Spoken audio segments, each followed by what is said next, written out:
up, everyone? Welcome back. It's Thanksgiving weekend. Headed out to some trails. I've got a new camera right now. This is the Insta360 X2. Had a lot of hesitation in picking one up.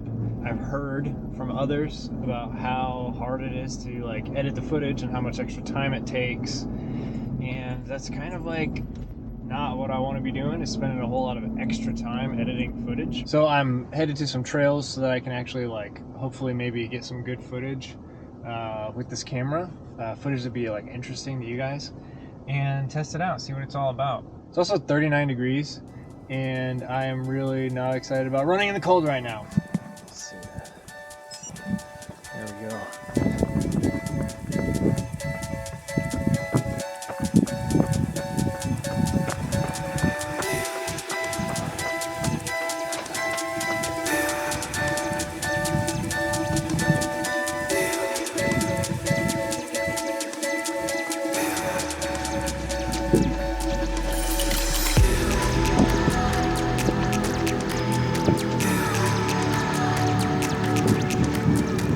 So I didn't really mention it, but I've got the Coros Vertex 2 out again. I've got it in the dual frequency mode, highest GPS accuracy that it can get, and also rocking the Solomon Ultra Glide. I'm really excited right now to get back into a bunch of these other pairs of trail shoes that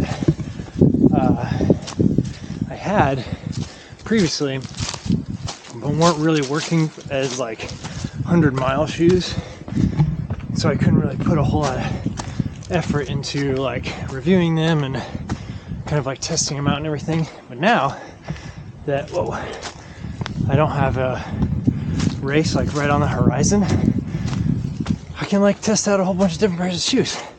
Oh yeah, this vertical gain, baby, this is awesome. Oh man, I love this place so much. I'm also, it's a good opportunity to test out my hip and see if there's anything actually going on. Right now, still some pain here and there when I do different stuff. So that's what we're here trying out today. All right, let's go.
today felt really good, and I felt like I was able to actually run. Salomon Ultra Glides were fun. Like I said before, I really like these shoes a lot. I don't think, like, I wasn't able to give them like a fair amount of miles or so. I only have, now I've got like about 60 miles in them after today. So I wasn't really able to give them like a fair shot because I was focused so much on what shoes am I going to wear for my 100 miler. And yeah, they just weren't going to, I just wasn't comfortable with trying to wear them for 100 miles.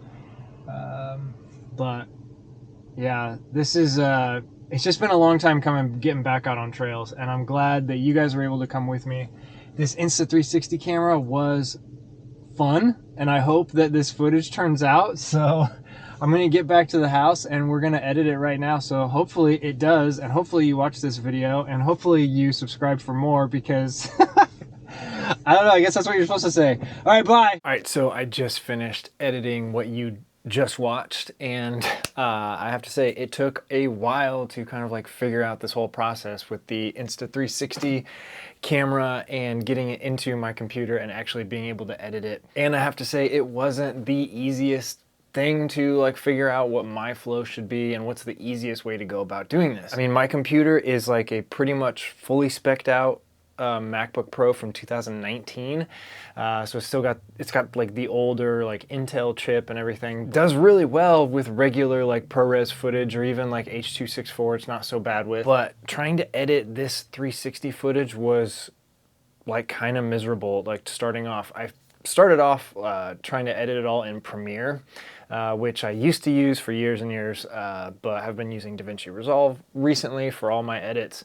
But Premiere has this plugin that you can use with the Insta360 footage, and you can like actually edit it and put all the keyframes in Premiere, which should be great. However, after I edited 1 or 2 clips, my computer just started choking, like badly. I ended up just using the actual Insta360 app that they provide free of download, like whenever you buy a camera. And that actually ended up being the workflow that worked the best for me. As far as like editing for social media and stuff, I think you can probably do a lot of that on the phone app. The phone app is actually really easy to use. However, you are kind of like communicating back and forth with the camera and the phone, and it kind of like takes a lot of power from both sides, so it drains the battery on your camera and your phone while you're doing that.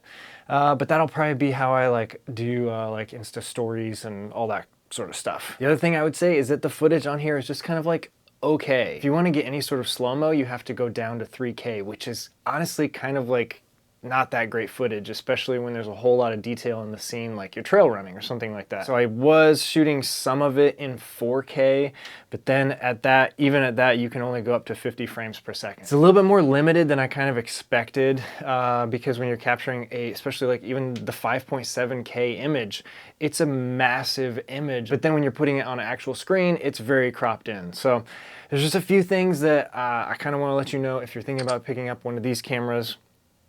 I don't know what it's doing right now. I'm going to continue using this as much as possible because I think it really does make for some cool videos. So hopefully you guys like the footage, and this is just my first shot at it. This is my first video with the Insta360 X2. So I think obviously there's a lot of room for improvement that I can make with my edits, but hopefully as I continue to use this camera, I will learn a whole lot more about it and how to use it better. So yeah, that's it for me. I'm very excited about this new camera, and I will be posting a lot more videos on here and on social media using it. So that's it. Thanks. Have a great day. I will see you again soon. Bye.